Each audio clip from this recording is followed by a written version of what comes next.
So, hi everyone. I'm Andrea, and I'm in my living room, and I thought I would tell you all a story tonight. It's actually two stories. First of all, this is a photograph.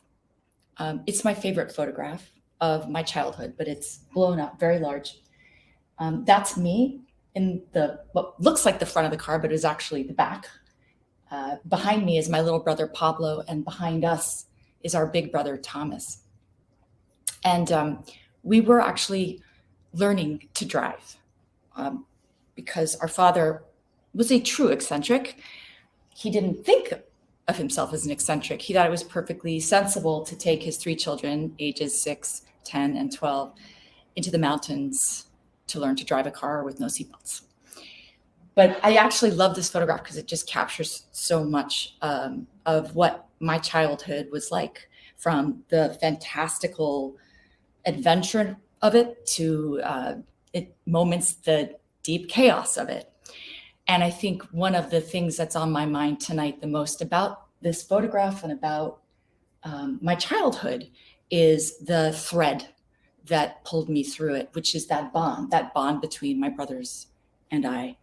And it's on my mind in particular because I was very, very close to my older brother. We were only 2 years apart. His name is Thomas. And we had that thing that siblings have, which is a sort of like unspoken language where you just read each other's thoughts. And it's partly because we were born so close together. Pablo was much younger. We inflicted all kinds of things on the poor boy. I mean, he was like our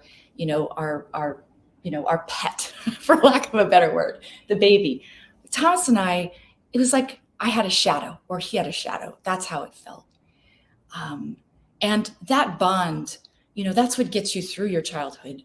And it carried into our adult life because, we had this shared reservoir of memories, and we had the same parents. We had the same things that siblings have that no one else has. He knew me in a way that no one else knew me. He could look at my face and guess what I was thinking. And 6 weeks ago today, Thomas died. And what I want to say about him is that he was an absolutely beautiful person, and that he would want me to tell the story that I'm about to tell, which is not about him. It's about another family, but it's a family that Thomas, who died of a seizure in his home while trying to get sober enough to come and see us, and who had struggled, but who had had a very beautiful life.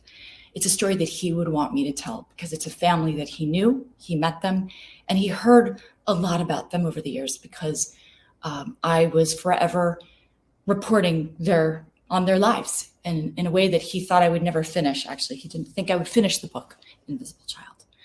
At the center of this other family is a girl named Dasani Coates. And she and her 7 siblings had a bond that was the greatest source of power in their lives. And I want to show you one of my favorite photographs. This is Dasani, and behind her is her sister, Aviana. They were both named for different brands of bottled water. They were born 11 months apart. They shared the same mattress, the same pillow, the same dresser drawer. They had secret hand signals when I met them, and just a way of reading each other's thoughts. They considered themselves twins. And this photo was taken in 2012 by Ruth Fremson, this wonderful photographer at the New York Times. This was when I began following Dasani's family. And 3 years after this photo was taken, the children were separated from their parents and put into foster care. And that was basically because their parents were accused of neglecting them. This was not a case of abuse. It was a case of neglect, which means failure to provide. And in their case, they were failing to provide adequate housing. And so that turned into years of separation, to the point where Dasani's bond with her sister was on the verge of breaking. They had been in different foster homes. They hadn't spoken in a year. And now we're in 2017. And Dasani really, really misses Aviana. And she, of course, also misses her parents because she was placed in a foster care system that, while it provided her shelter, failed to provide the one thing that she could always count on in her own home, which was love, was the love that her parents always gave her and her siblings. And so she started to search for a kind of alternate family. And she found it a little bit on the street. She fell in with some kids, but she kept thinking about Aviana. And she wanted to reach out to her. And so she did the thing that siblings do, which is we just know how to push each other's buttons. We know the things that no one else knows that will irritate our siblings, right? We know it irritates them partly because we're the ones saying it, right?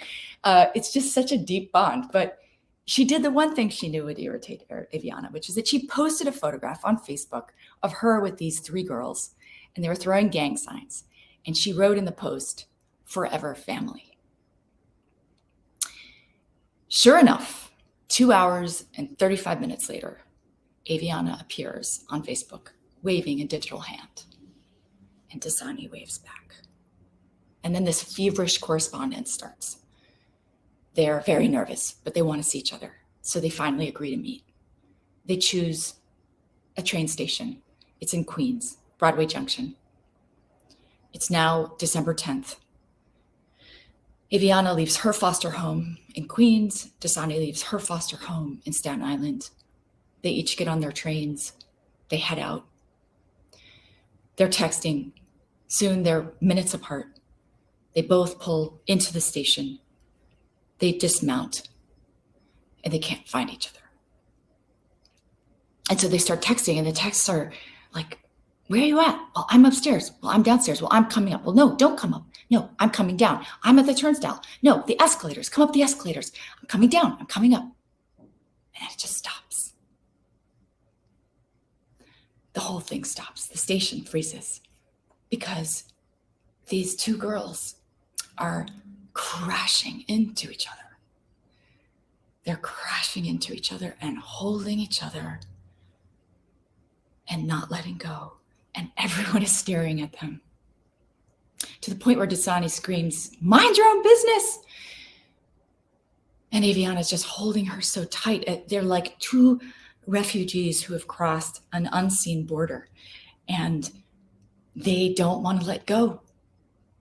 But Dasani's screaming at her, "Let me go. I can't breathe like this. Let me go." No one lets go. They just stand there for what felt like an eternity, but was probably more like 3 minutes. And then the A train came in, pulled into the station. This is the train that their grandmother proudly cleaned for a living. And the doors opened, and together they stepped inside. And they have never been apart since. So I wanted to tell that story because I want to thank you all for coming together and being here, and to just give recognition to the power of the sibling bond and the power of love, which is much greater than loss.